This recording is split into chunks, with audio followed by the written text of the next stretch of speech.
share screen. But first, let me get up with that. Always so many steps. And there we are. Yay! All right. Thanks for the patience, everyone. So thanks for joining us today. Now, starting on Tuesdays, we're going to do these. I put on there that technically it's 12:30, just in case gives us obviously people when they go to my Facebook can see the recording. It's fairly live, just in case we get a late start, couple minutes, going into it, somewhere between 12:15, 12:30. So we're going to try to do these on Tuesdays because it piggyback off of Mike's, but I didn't say anything on Mike's yet because I just want to make sure we're getting into this first. So I'll promote it next week. The point was to be able to, for our agents or any agent out there, to go to the Zoom Mike and I do that are actually on Zoom at 11:30, and then maybe by 12:30 jump on Facebook and see this one too, and you could have that hour there or hour and a half, so to say, of time blocked. Sounds good. But today's topic is the listing life cycle. And I mean, there's so many different things that you can think about what you need to do with your listings, but here's some great tips and ideas and things for you to keep in mind. So, all right, Deb, I'll let you get started. Thanks. So a lot of the agents that are coming over to the office now are asking about listings because, of course, we need listings, right? We need them in our pipelines right now. We don't have very many listings to sell our buyers. So there's a lot of buyers agents that are like, well, maybe I should become a listing agent. So what does that entail? Well, there's kind of like three different categories for it. There's pre-listing, there's active listing, and then what do you do after it closes? So the before and the active is where you're really going to do the meat and potatoes of your things. And we'll touch on a few things that you should do with those. But there's kind of three cycles. Do you agree with that or not? Oh, definitely. Sometimes the pre-listing part is up for debate for some people. I like pre-listing presentations and giving people information before you go into your full listing, because sometimes it catches people. You never know, someone's shopping around before. And I've had agents, in my experience of being an agent, all of a sudden I'm getting ready for a presentation because they interviewed someone last night and I was going today, and they canceled their appointment with me. They didn't give me an opportunity because I didn't send them anything. They had no idea what I was going to give them at all. So I personally like the pre-listing where you give them almost your whole listing presentation or your whole listing presentation to review, so you could go over it in person with them. So happy to explain that more in detail one-on-one with agents on that, of my opinion on that. So, but I do agree with the pre-listing, active listing, and after close of what you do with the listing. Okay. So we'll go ahead. Yeah. So for pre-listing, kind of touching on what Tony said was, I think that this is a good thing that you should do. There's a lot of agents that will also ask me, well, I already know that they're going to list with me. Do I have to do a presentation? No, you don't have to do anything. It's just that it makes it more professional. And even if you know that person is still going to list with you, there's still stuff they need to know about what you're going to do with the listing. So in the pre-listing packet should be your presentation. Where are you going to get the presentation?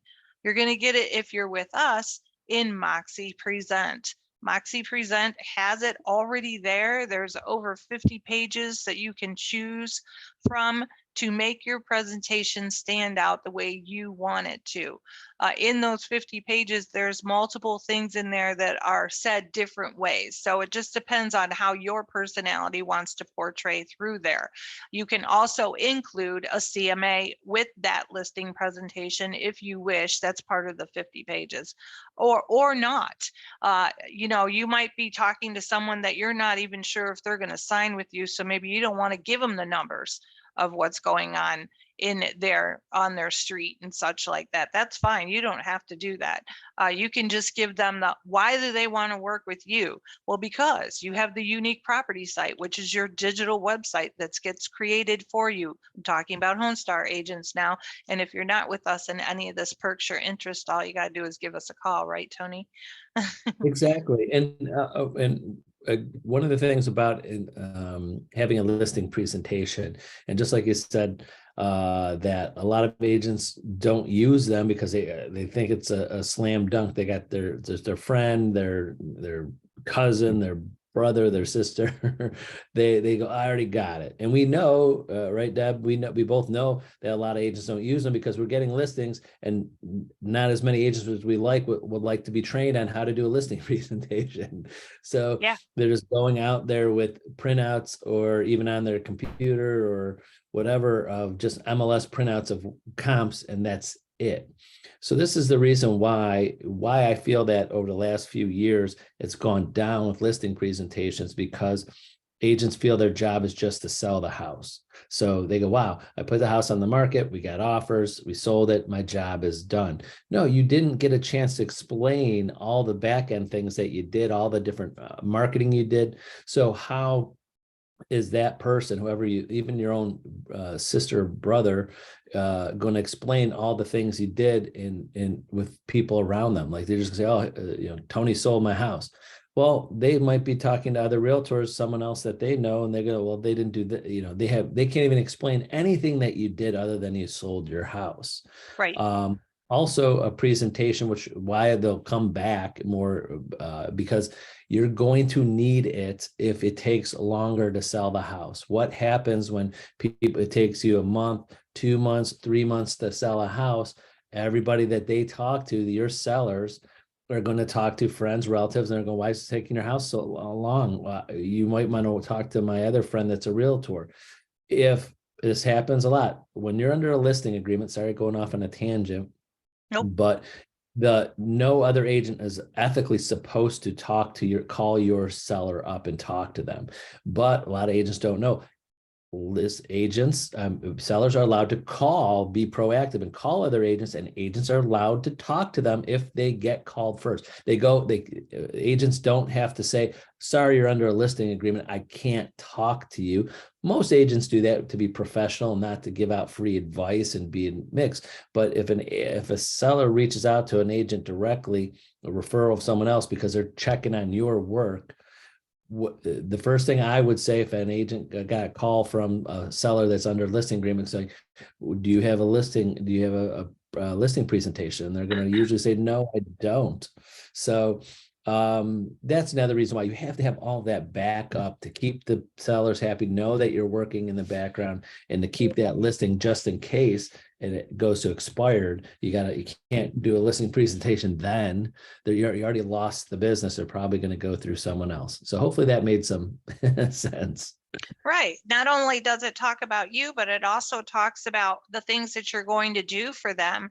And even if you don't get around to actually voicing all of those things, if you're leaving that presentation with them, they're going to see that you're doing things for them.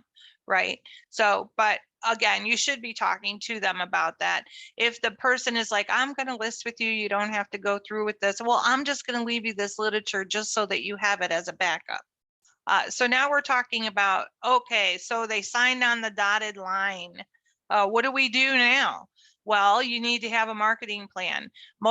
Working with us is kind of good because you already have a lot of things that are going to happen for you on the back end that you don't have to do. So you do have your golden ruler report though, which is also part of your listing presentation. And talking about that, your golden ruler report is going to show them the hits that they get on the internet, so you can prove that it's actually going out to different places and people are viewing it. Maybe you have 30 people that have saved it on Zillow. It's going to show that on that report. So it's a really good thing in case you have to lower the price, because sometimes we're doing that these days now. So also get your yourself a little open house checklist so that you know the things that you want to go through for the open house. But in this, all of these things that I'm talking about here, the open house checklist, the closing checklist before and during the closing, what to expect during the transaction, talk to your sellers. Hey, I just want to let you know we're going live tomorrow. So let's make sure the beds are made, the dishes are done, everything's put away. And just in case somebody requests a showing, you want the house to always be ready to show now. Now that we're active, always be ready to show. You don't want to have to decline a showing because you forgot to clean up after the kids last night or something. And maybe you don't even care if people come through your house like that, but we want to give them the best yes. Advice.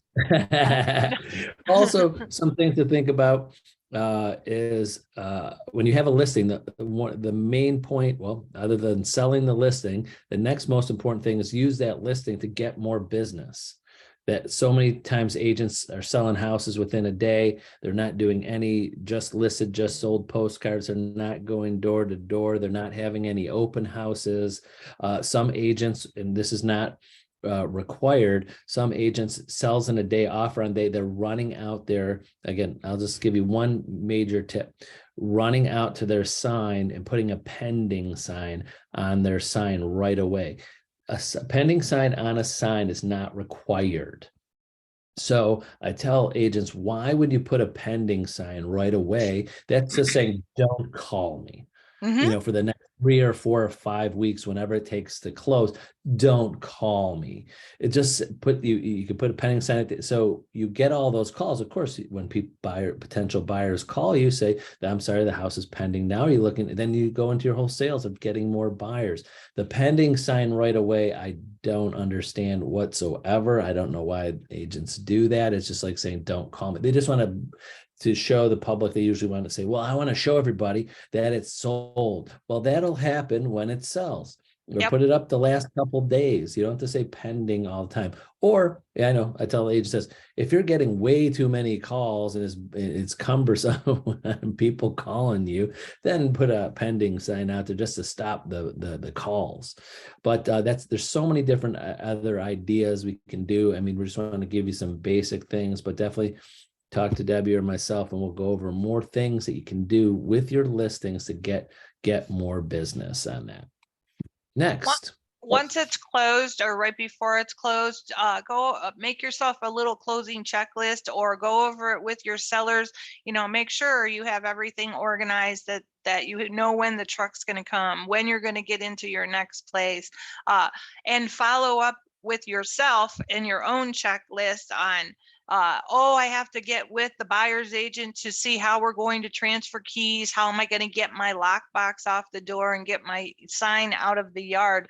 Those are just a couple things. Make sure that you're giving your person, whether you're a buyer or a seller agent, a closing gift, because it's a thank you for doing business with you. It could be specific to them. It could be plants for their front yard if they need some landscaping done. It could be a gift card for Home Depot if they're planning on doing some remodeling stuff. It could be any kind of thing, just as a thank you. And make sure that you're asking for referrals when you're doing the transaction. Once you get it listed, ask for referrals. Once you get an offer accepted, ask for referrals. Once you get the docs signed at the closing table, ask for referrals. You should always be asking if there's anyone else they think that you can help. And the more that you help them and the more that you're communicating with them is going to help you with that part. Also, once you get them closed up and everything, get them in your preferred client club so that you can always keep in contact with them. There's so many different things that are available to Homestar agents. You just have to reach out to me so that I can tell you about them. And I'll add some things to do with this too. What you can do after closing is that when closing happens, the minute closing happens and transfer title, agency with buyer and seller stops that second. There's no more agency. That's not the buyer's agent's buyers, and your sellers is not your seller anymore. There's no agency relationship as soon as it closes. So you can build a relationship with the buyer now. So again, some agents don't feel comfortable with this because they think that buyer's agent is that buyer's, and they're like, I don't want to step on their toes. So that's your decision to make. But there are agents out there that go after the buyer, building a relationship with the buyer because they just sold that house. The buyer knows who they are. They might be the person they call the listing agent because they think the listing agent knows more about the house because of things like light switches, how to turn on or off the water, whatever, different things about the house, because your buyer's agent, they know exactly how many times you've been in the house. They know Right. exactly if you followed the home inspector around. They know that you have limited knowledge being a buyer's agent. They might look at the seller's agent more knowledgeable about the stuff about the house. And then preferred client club is great that you could sign the buyer up in on the preferred client club so they could get things mailed to them. Again, was it, Debbie, 35 or 50 some dollars, or was it up to like 60 some dollars for 7 years now? Do you know the price? It's $58 for 7 years. It's been that way for many, many years. They haven't raised the price. $58 for 7 years of 6 touches throughout the year. You can't Right, beat it. which is actually they lose money on this program. And I know being part of Century 21 system for over 15 years, every couple of years they think about, because it's lose money, but they know the value to our Century 21 agents, that the values there, so they don't raise the price. So the mail, the printing, but they know Century 21 is less. So 6 times a year over 7 years. So the 50 some dollars you pay one time, you don't, it's done.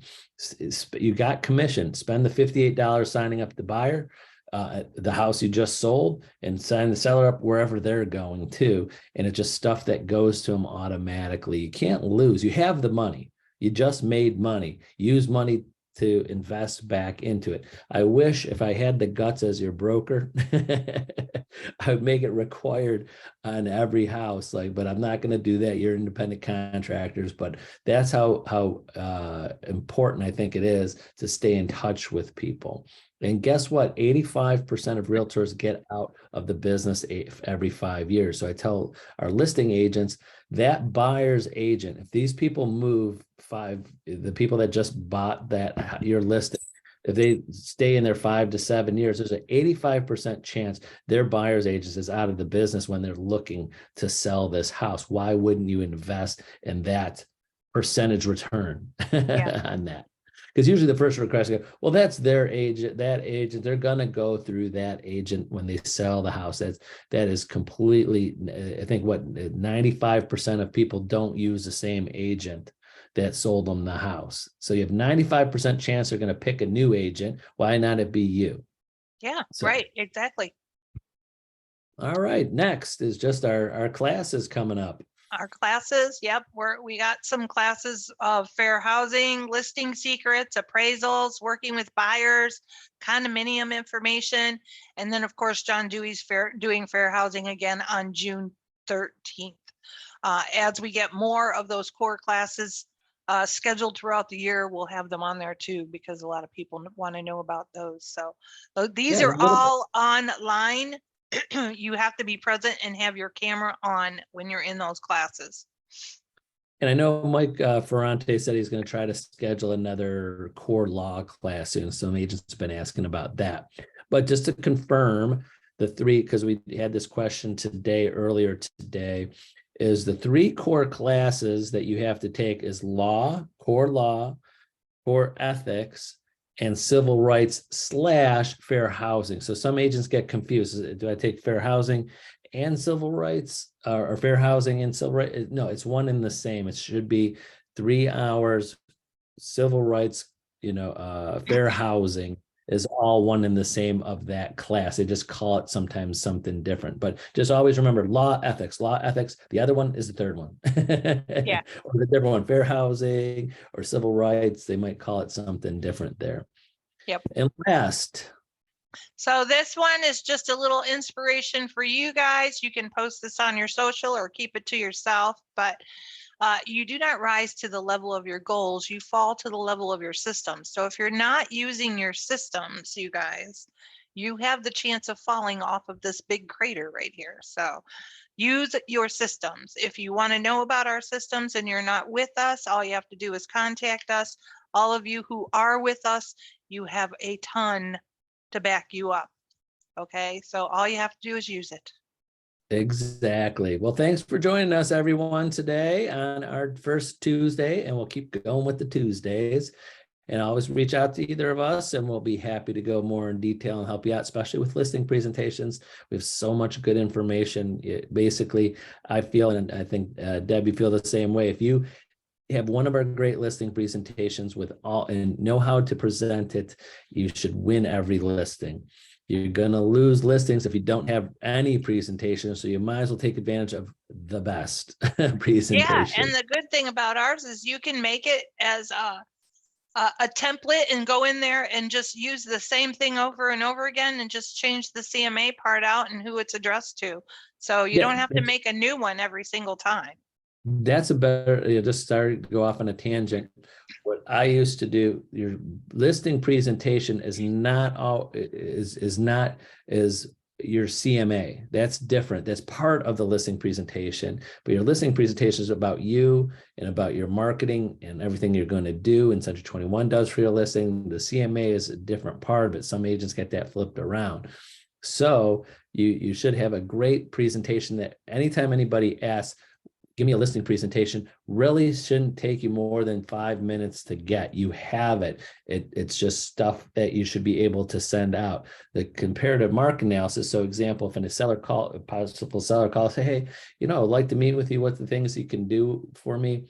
Great, I'll send you my listing presentation. I'll go over it more in detail. What I used to do, I had my listing presentation back in the days of the dinosaur in a beautiful binder. I drop it off at the people's house the day before my listing appointment, say I'm coming to pick that up, but it's in such a nice binder, they can't keep it. So they know I'm coming back no matter what to get it. If they change their mind, they know I'm still going to be knocking on their door to come get it. So it's just a hook. Okay, you want to meet with me? Great. I'm dropping it off now. I need that back. And then, and I always did that in hopes that they wouldn't cancel my appointment. Like if they met with another agent or talked to someone else or their friend's neighbor, something like that, that they know I'm coming back and want to discuss stuff with them. So that's an idea too. You can still use that. You don't have to just email them in PDF or something like that. So, well, I could go on that. But yes, and you can always tell them, if you do know that they're meeting with others, just say, I would like to be the last person that you talk to. And so that way they know that you still want to speak to them, even if they have met with other people. Exactly. But we could go on and on about this. Let's go again for 3 hours, but we like to do it one-on-one. So, all right. Well, thanks for joining us, everyone. Have a great day. We'll see you next week. Bye-bye now. Bye.